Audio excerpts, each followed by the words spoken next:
بسم الله الرحمن الرحيم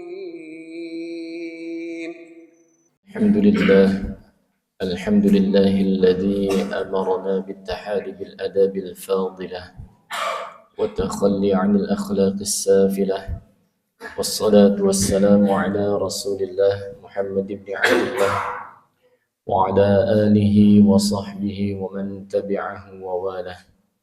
أشهد أن لا إله إلا الله وحده لا شريك له، وأشهد أن سيدنا ونبينا محمدا عبده ورسوله لا نبي ولا رسول بعده. أما بعد، قال الله تعالى في كتابه الكريم: أعوذ بالله من الشيطان الرجيم. يا أيها المزمل قم الليل إلا قليلا نصفه أو انقص منه قليلا أو زد عليه ورتل القرآن ترتيلا. أما بعد. Al-ayah.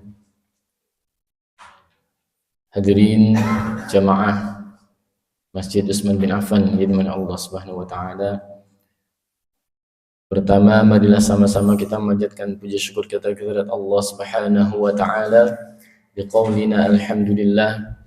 Malam hari ini di mana di tempat-tempat lain sudah mulai ramai, alhamdulillah di Masjid Utsman bin Affan ini tetap ramai juga ya Pak. Karena pekan lalu ada kemajuan. Qadarullah hujan ya Pak. Tapi tenang Pak, saya sudah mewanti-wanti yang berangkat jangan merasa lebih baik dari yang enggak berangkat. Salawat serta salam semoga selalu tercurah limpah kepada Nabi Allah Muhammad sallallahu alaihi wasallam, pada para keluarganya, para sahabatnya, dan mudah-mudahan sampai kepada kita umatnya yang senantiasa selalu istiqomah mengikuti ajaran-ajaran dan sunnah-sunnahnya. Melanjutkan pembahasan pekan lalu, ya, di mana kita sudah membahas dua adab terhadap Al-Quran. Yang pertama adalah niat ibadah karena Allah Subhanahu wa ta'ala. Kemudian yang kedua adalah menjaga kesucian dan kebersihan tempat kita untuk membaca Al-Quran. Kemudian adab yang ketiga adalah kita membaca Al-Quran dengan tartil dan khusyuk. Kenapa kita harus membaca Al-Quran dengan tartil dan khusyuk? Karena sebagaimana Allah Subhanahu wa ta'ala berfirman tadi ayat yang saya bacakan, auzid alaihi warattilil Qur'ana tartila. Jadi perintah membaca Al-Quran tartil itu bukan semata-mata perintah belaka saja. Kenapa? Kemarin saya waktu ngajar ditanya sama sama murid saya. Saya kalau misalnya baca Al-Quran di dalam hati, itu tartil nggak, Zat? Tartil itu, yang namanya tartil berarti harus dilafadzkan, harus diucapkan. Dan itu baru yang namanya tadarus atau dinamakan tilawah. Ya. Jadi kalau misalnya kita membaca Al-Quran harus dengan tartil. Makna tartil itu sendiri adalah kita membaguskan bacaan, menyampaikan setiap hak-hak hurufnya dan membaca sesuai kaidah ilmu tajwid dan makharijul hurufnya. Tentunya Allah Subhanahu wa ta'ala juga sangat luar biasa sayangnya kepada kita. Hatta orang yang membaca Al-Quran terbata-bata saja masih mendapatkan pahala dari Allah Subhanahu wa ta'ala. Yang masalah itu sudah nggak bisa membaca, nggak mau belajar, tambah nggak mau baca. Ya, tadi saya nggak sengaja lagi scroll medsos, itu ada tulisan cukup menampar saya. Jikalau sekelas madrasah Ramadan saja tidak bisa merubah diri kita untuk lebih baik, patut dipertanyakan sudah seberapa tebal dosa yang melekat dalam hati kita. Sama halnya di bulan Ramadan adalah syahrul Quran. Kalau misalkan kita di bulan Ramadan tadarusnya sama saja atau bahkan lebih buruk daripada di bulan-bulan selain Ramadan, harus banyak-banyak istighfar. Nggih, Pak. Ada yang sudah hatam di sini, Pak? Masya Allah. Ya. Saya jujur aja belum hatam, Pak. Ya. Karena saya punya target setiap hari 1 juz saja.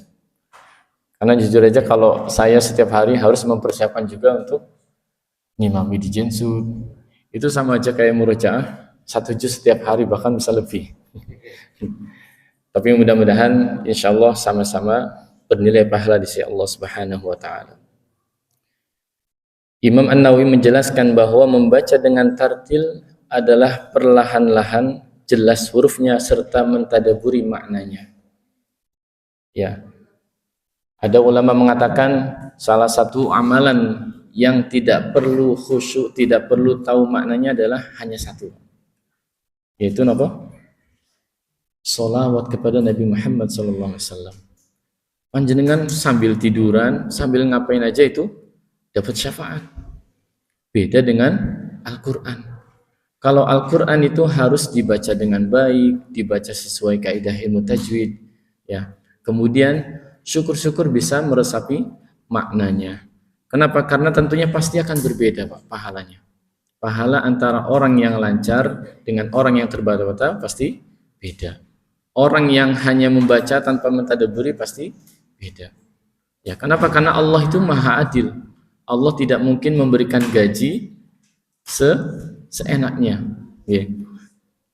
Kalau kita punya atasan mungkin masih berkemungkinan berpotensi tidak adil. Sama-sama absen pagi, kemudian absen pulang sore, kita kerjanya full, ada teman kita hanya duduk-duduk, scroll medsos, tapi gajinya sama. Okay.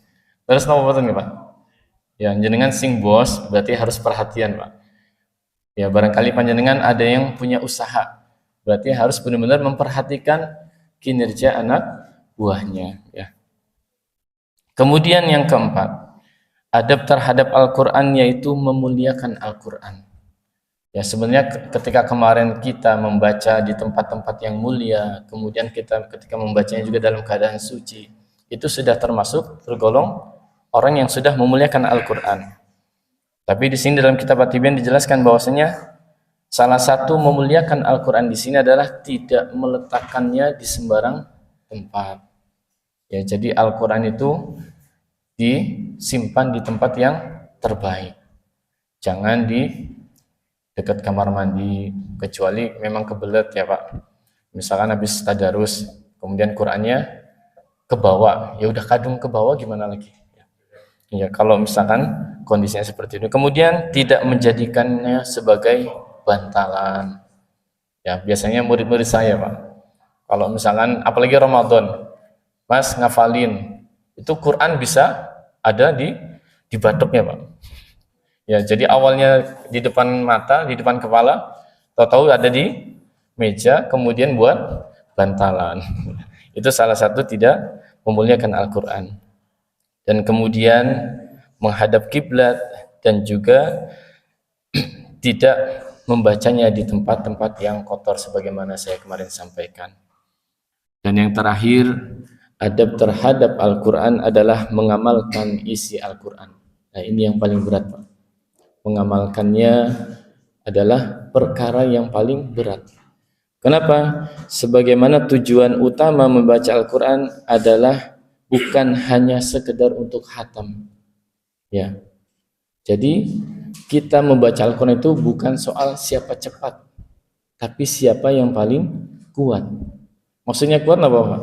Kuat bertahan dengan Al-Quran. Kenapa kadang biasanya orang kalau misalnya Ramadan target hatam, udah hatam lah, tenang. Terus apa betul, Pak? Biasanya orang kalau misalkan sudah punya target hatam, kemudian dia itu sudah merasa puas dengan target itu. Maka dari itu di sini dijelaskan bahwasanya yang namanya ketika membaca Al-Quran itu bukan hanya sekedar hatamnya saja, tapi juga kita mengamalkan, kemudian setiap hari kita mentadaburi dan juga menerapkan dalam kehidupan sehari-hari kita. Karena sebagaimana Rasulullah SAW ketika Sayyidah Aisyah ditanya tentang akhlak Rasulullah SAW, apa akhlak Rasulullah? Jawabannya apa, Pak? Kana khuluquhul Quran. Jadi akhlak Rasulullah SAW itu adalah Al-Quran. Kenapa? Karena dalam Al-Quran menjelaskan banyak sekali ilmu-ilmu. Baik ilmu kita terhadap tetangga, adab kita terhadap orang yang lebih tua, adab kita terhadap orang yang lebih muda, dan lain sebagainya. Ya, mungkin hanya itu yang dapat saya sampaikan. Mohon maaf kalau nanti kurang nyaman karena suaranya lagi kurang fit ini, Pak. Kebanyakan job nih. Bukan banyak job ngimami, tapi job lagi qadarullah, lagi banyak tugas di sekolah ya. Kurang lebih mohon maaf. Wassalamualaikum warahmatullahi wabarakatuh.